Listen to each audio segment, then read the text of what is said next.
I'll guide you through how to make digital products to sell. If you find this helpful, don't forget to like and subscribe.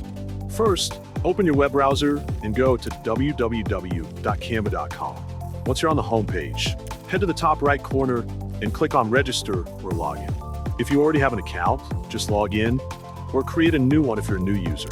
After setting up your account, use the search bar to look for digital products. Browse through the options and scroll until you find a template that looks interesting and has good selling potential. Once you find a template you like, you can start customizing and creating a digital product that matches your style and goals. After you've finished designing, head over to www.redbubble.com to sell your product. At the top right, log in or create a Redbubble account. Once logged in, click on your profile and select Sell Your Art. Then click Add New Work and upload the digital product you created earlier. Be sure to enter a clear title, add relevant tags, write a detailed description, and fill out any additional information further down the page. Finally, click Save, then go to Manage Portfolio to review your uploads.